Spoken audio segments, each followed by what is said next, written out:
Good morning YouTube, it's day 9 of TT 2023. It's Are You Kidding Me o'clock because I'm on the way to the mountain. I want to watch the racing from up there. Obviously I'm very familiar with the mountain, but I have to confess I've never watched a whole day on the mountain. So this is the first for me, as well as probably a lot of you. Let's see what we find up there. The plan is I go along the TT course because the mountain of course is one way, so I can't just pop up to the bungalow from here, which would be a 10-minute drive. Instead, I have to go along the TT course and then turn right at Sulby, go up Faulty Will, which again is one of my top driving roads on the island. It's beautiful. It's where Ari Vatanen had his famous Dear God moment. If you don't know my video, I'll link to it. So I'll go up that road. I'll try and park somewhere at the bungalow. And then I have a few plans. I do want to try, if the weather allows, to see what it's like to watch at least the warm-up laps from the top of Snaefell, the highest point of the Isle of Man. I've never done that. Obviously I've been up on Snaefell, but I've never watched racing from there. So either this is going to be the mother of all epic shots, or I'm just going to be windy and cold. But keep watching to find out. And here we are, welcome up on the mountain, well at the bungalow to be precise. That's the Victory Cafe and the bungalow behind me. It's still an hour until road closure. You can already see the DOI guys standing by. Department of Infrastructure, they will have to remove all those cones. The mountain always closes first before racing, at least an hour before all the other roads, because they have to remove all the stuff, race ready, and they need a bit of time for that.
So it's about 3 minutes to roads closure up here. Roads close at 9 on the mountain. The last people are having a run over while the police watches.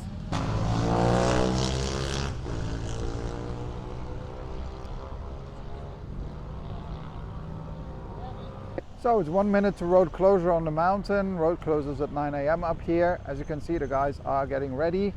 Now this crew will actually go towards the Craig Bar. And there's a separate crew coming from Ramsey to pick up the cones here, because nobody, not even the guys preparing the course, are allowed to go against the course. Everything has to go with the course. It's one way, obviously during the week now, but it's also one way for racing, and nobody is allowed to go against the course. So here we go, the roads are closing. Looks like we're gonna have racing. As you can see, it's really foggy, and that's a problem. Not for the riders. The road is still clear, but they can't race when there's fog because the helicopter can't fly. So I hope this fog clears, and while we wait for that to happen, there's still plenty of time. Let's have a look at the Victory Cafe. Hey, hello. This say by mid-morning it'll be turned off, like, so. That's it, also. Thank you very much.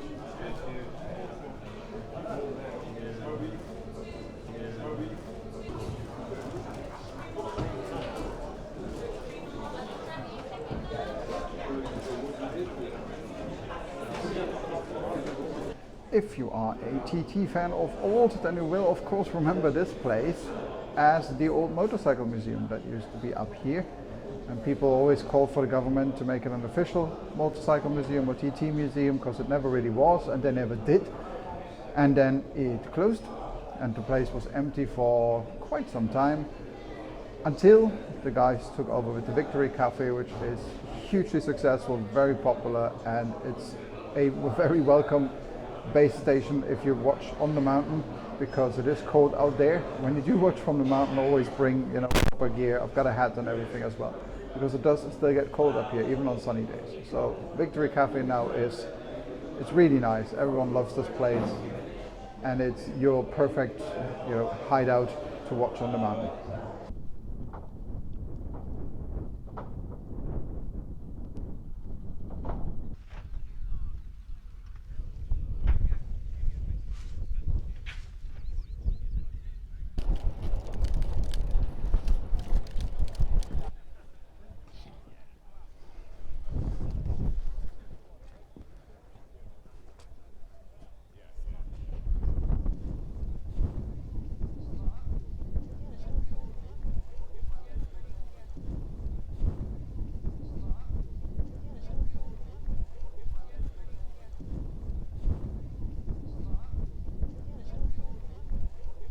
Well, looks like I'm going to be parked up here on the mountain for the day, if I want to, or not. That's just one of the things when you're on the mountain. I'll be here all day anyway, so parking, there's plenty of parking down the road, but of course people want to be close to the action, and so you park wherever there's space. So expect to be stuck here for the day.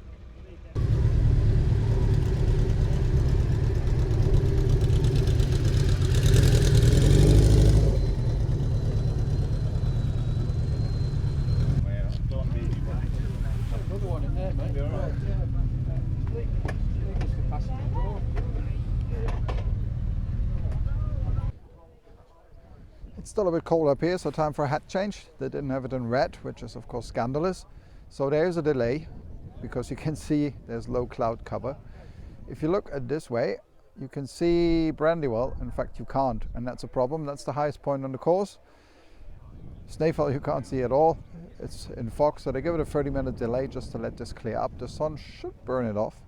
And again, the problem isn't that the riders can't see the road. The problem is if the helicopter can't fly, then there is no racing. So we'll do what we are very used to at the TT. We wait. Robert Plants, 29 Palms, will take us to new time with Johnny Moss, no H at 11 o'clock.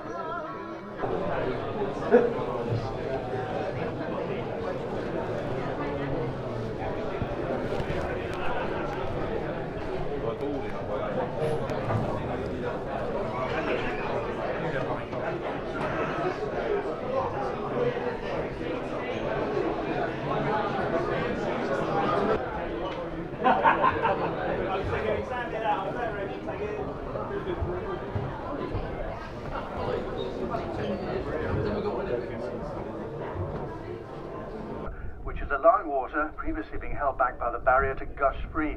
Evacuations are being ordered in certain areas, with people told to lift official documents before leaving. Sky's Alex Crawford, who is in the process, which is allowing water previously being held back by the barrier to gush free. Evacuations are being ordered in certain areas, with people told to lift official documents before leaving. Sky's Alex Crawford, who is in the process,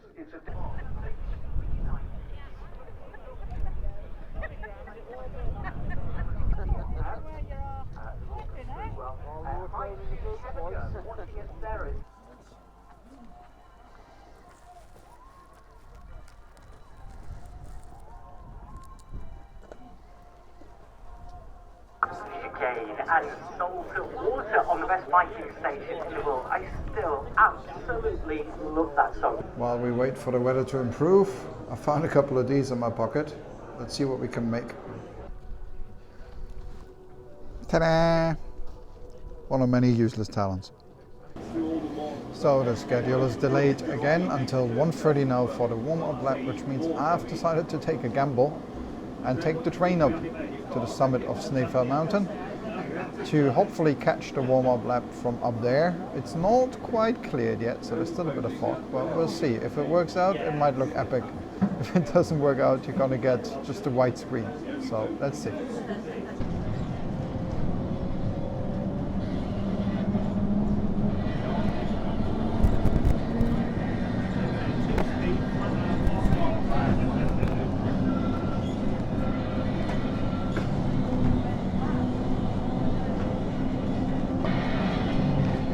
and that's how far down the car park goes.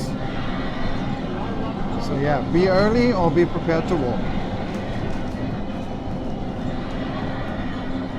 Well, it looks like my gamble has paid off. Manannan's cloak, which is what we call fog around here, is lifted. This is the top of Snaefell Mountain. The last bit of fog is just disappearing, which means I can give you this epic view of the TT course.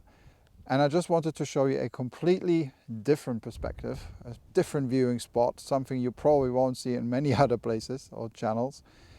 And from up here you can really grasp the size of the TT course and how epic everything is and how beautiful the island is. So the parades, no, the warm-up lap and the sidecar shakedown are due to take place shortly. I will capture those two from here. Enjoy.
Right, that's that shot done. Just to show you the epicness of the island. Now I'm rushing down the mountain because the electric tram is in the valley right now, and until he gets up there and back down, the race will have started. So don't say I don't put any effort in for you guys. So because I showed you the epic shot from up there, all done. Now we're going down to the bungalow for the first race of the day. Boy, didn't we, when Dean Harrison got caught behind some of the higher numbers, the later starters, and that may have actually lost him a podium position. What kind of advantage are the leaders out here who's got the clearest road in front of them right now? It didn't come to a podium finish, he did finish third, but it didn't help Dean Harrison. Dean Harrison been in, but obviously get past Dean Harrison to take second place. As we see Dean Harrison now arrive into the bungalow. We'll wait for the others to arrive, but it looks Harrison is away, off up Halewood, drives to Halewood Heights, and then into the bungalow as we head towards Captain Valley and then the last walk. The pit stops that are going to be more crucial in this are coming in just a matter of minutes. So Harrison Bungalow. We've got David Johnson as well, just behind him. We can't wait the riders that follow. Obviously, once you've got to the highest point of the course, it's more about not running into when you're ready to walk, so you've got that gravity advantage where the bike's just rolling quicker. On the climb up, it's obviously important to just drive the speed, and then on the way down, typically.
So by some sort of miracle, some of the bikes and cars moved so I can get out, and the roads are open because the schedule moved. We always have contingency schedules. So the roads are open for an hour, not the mountain road, but down there, which means I'm going to try and escape so I'm not stuck up here until 9 or 10 p.m. tonight. So I hope you like that look at the mountain. Maybe I'll catch something else tonight. Let's have a look what else we find, but I have to get off this mountain.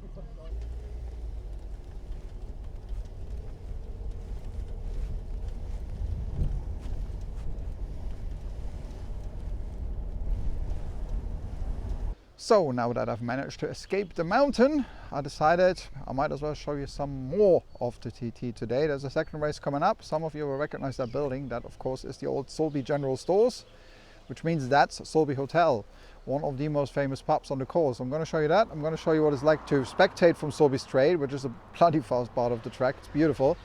And then I will try another position change and go to Ballaugh, which is only about a 7-8 minute drive from here. So I'll do that between laps. Hopefully get you some jumping bikes, and I just wanted to basically, use the time rather than show you more of the mountain, which is beautiful, but we've seen that now. I wanted to show you 2 more positions here and a bit more from behind the scenes of the TT. So that's the plan for the second race.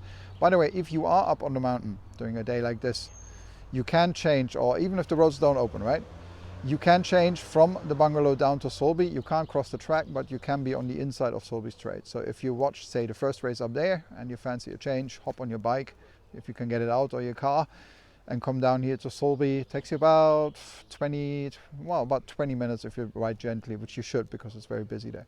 So you can do that. You can come from the Bungalow and watch down here at Sulby. And what it's like to watch here, that's what you're going to see next.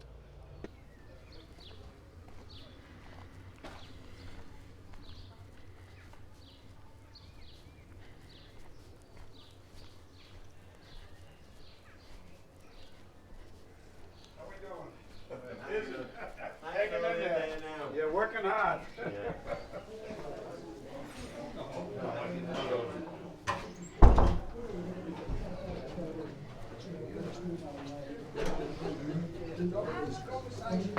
There's breakfast in there. Oh, good.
And here we are. I've made it to Ballaugh for lap 2. There was a pit stop, so I had a bit more time, but with a little time to spare. So here we are. The people of Ballaugh are also clearly very smart because they're also clocked on to the ladder trick.